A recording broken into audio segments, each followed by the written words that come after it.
ಬಾಗಲಕೋಟೆ ಜಿಲ್ಲೆಯ ಜಮಖಂಡಿ ನಗರದ ಸಾಯಿ ನಿಕೇತನ ಪಿಯು ಕಾಲೇಜಿನ ಸಭಾಭವನದಲ್ಲಿ ಜಿಲ್ಲಾ ಕಾನೂನು ಸೇವೆಗಳ ಪ್ರಾಧಿಕಾರ, ಬಾಗಲಕೋಟೆ ತಾಲೂಕು ಕಾನೂನು ಸೇವಾ ಸಮಿತಿ, ಜಮಖಂಡಿ ನ್ಯಾಯವಾದಿಗಳ ಸಂಘ, ಜಮಖಂಡಿ ಸಾಯಿ ನಿಕೇತನ ಪದವಿ ಪೂರ್ವ ಕಾಲೇಜು, ಜಮಖಂಡಿ ಹಾಗೂ ಮಹಿಳಾ ಮತ್ತು ಮಕ್ಕಳ ಕಲ್ಯಾಣ ಇಲಾಖೆ, ಜಮಖಂಡಿ ಇವರುಗಳ ಸಂಯುಕ್ತ ಆಶ್ರಯದಲ್ಲಿ ರಾಷ್ಟ್ರೀಯ ಕಾನೂನು ಸೇವೆಗಳ ದಿನಾಚರಣೆ ಕುರಿತು ಕಾನೂನು ಅರಿವು ನೆರವು ಕಾರ್ಯಕ್ರಮ ಹಮ್ಮಿಕೊಳ್ಳಲಾಗಿತ್ತು.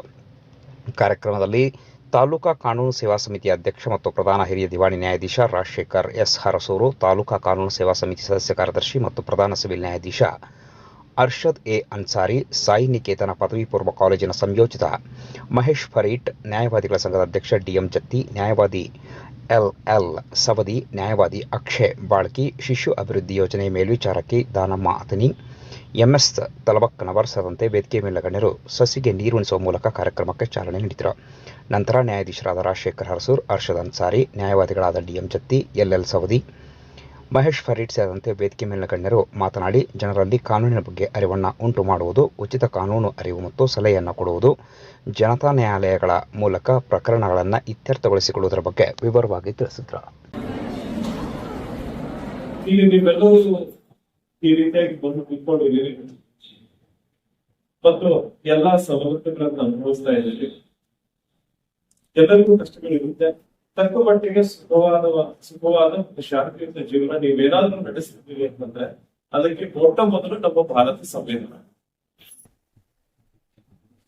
ನಮ್ಮ ಭಾರತ ಸಂವಿಧಾನ ನಮ್ಗೆ ಹಕ್ಕುಗಳನ್ನ ಕೊಟ್ಟಿದೆ, ಅದನ್ನ ನಾವು ಅನುಭವಿಸ್ತಾ ಇದ್ದೀವಿ.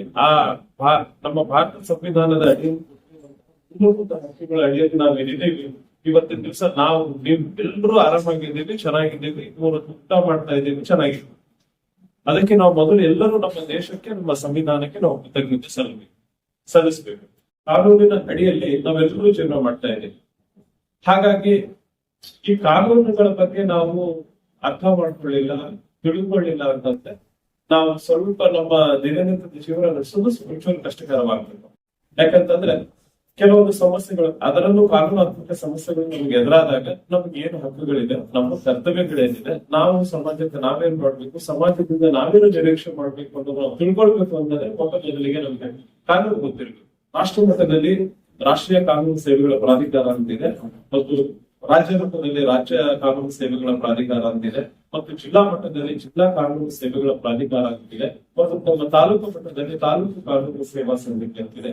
ಈ ಎಲ್ಲಾ ಪ್ರಾಧಿಕಾರಗಳು ಮತ್ತು ಸಮಿತಿಗಳ ಮುಖ್ಯ ಕರ್ತವ್ಯ ಏನು ಅಂತಂದ್ರೆ ಸಾರ್ವಜನಿಕರಲ್ಲಿ ಕಾನೂನಿನ ಅರಿವನ್ನು ಮೂಡಿಸುವಂಥದ್ದು ಮತ್ತು ಅವರಿಗೆ ಬೇಕಾದಲ್ಲಿ ಅವರಿಗೆ ಕಾನೂನಿನ ನೆರವನ್ನು ನೀಡುವಂತ ಕೆಲಸವನ್ನ ನಾವು ನಮ್ಮ ಪ್ರಾಧಿಕಾರಗಳು ಮತ್ತು ಸಮಿತಿಗಳು ಮಾಡ್ತಾ ಇದ್ದೀವಿ.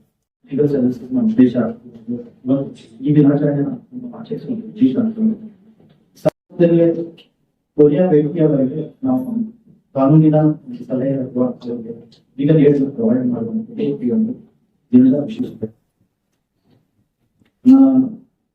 ಏನಾಗುತ್ತೆ ಅಂದ್ರೆ ವ್ಯಕ್ತಿ ಜೀವನವಾಗಿ ಸುಗಮವಾಗಿ ನಡೆಸ್ಕೊಂಡು ಹೋಗ್ಬೇಕಂತಂದ್ರೆ ಅವರಿಗೆ ಕಾನೂನಿನ ಅರಿವು ಕೊಡೋದು ತುಂಬಾ ಅವಶ್ಯಕ. ಆ ನಿಟ್ಟಿನಲ್ಲಿ ಲೀಗಲ್ ಸರ್ವಿಸಸ್ ಅಥಾರಿಟಿ ಅಂತ ಒಂದು ತಾಲೂಕು ಮಟ್ಟದಲ್ಲಿದೆ, ಹಾಗೆ ಜಿಲ್ಲಾ ಮಟ್ಟದಲ್ಲಿ ಇರುತ್ತೆ, ಮತ್ತೆ ನ್ಯಾಷನಲ್ ಲೆವೆಲ್ ಅಲ್ಲೂ ಕೂಡ ಇದೆ. ಸೊ ಈ TLS taluka legal services authorities functions ಏನಂತಂದ್ರೆ ಯಾವ ರೀತಿ ಕಾರ್ಯ ವರ್ಕ್ಸ್ ಅಂತಂದ್ರೆ ಏನಾಗುತ್ತೆ, ಒಂದು ನ್ಯಾಯಾಂಗ ಆಡಳಿತ ಕಚೇರಿ ಇದೆ, TLS ಸಿಂಪಲ್ ಆಗಿ ಹೇಳ್ತಿರುತ್ತೆ. TLS ಅಂತ ಒಂದು ಆಫೀಸ್ ಇದೆ. ಯಾರಿಗಾದ್ರೂ ಲೀಗಲ್ ಏಡ್ ಅಥವಾ ಫ್ರೀ ಲೀಗಲ್ ಏಡ್ ಬೇಕು ಅಥವಾ ಸಲಹೆ ಬೇಕು ಅಂತಂದ್ರೆ ನೀವು ಅಪ್ರೋಚ್ ಆಗಿ ಒಂದು ಅರ್ಜಿ ಕೊಟ್ರೆ ಫ್ರೀ ಆಗಿ ಈಗ ಈಗ ಮನೆಯಲ್ಲಿ ಯಾರಾದ್ರೂ ಬ್ಯಾಚಲರ್ ಇರ್ತಾರೆ, ಕೇಸ್ ಪೆಂಡಿಂಗ್ ಇರ್ತಾರೆ, ಅಣ್ಣ ತಮ್ಮದಿರಲ್ಲಿ ಸಹೋದರಿಯರಲ್ಲಿ ಅಥವಾ ಫ್ಯಾಮಿಲಿ ಡಿಸ್ಪ್ಯೂಟ್ಸ್ ಇರ್ತಾರೆ, ಅಂತವ್ರು ಏನ್ ಮಾಡ್ಬೋದು, ಅವ್ರಿಗೆ ಏನಾದ್ರು ಕಾನೂನಿನ ಸಲಹೆ ಬೇಕಾದ್ರೆ ಅಥವಾ ಫ್ರೀ ಅಡ್ವೊಕೇಟ್ಸ್ ಬೇಕಾದ್ರೆ provide free advocates as well as free ಒಂದು ಸಲಹೆಗಳನ್ನ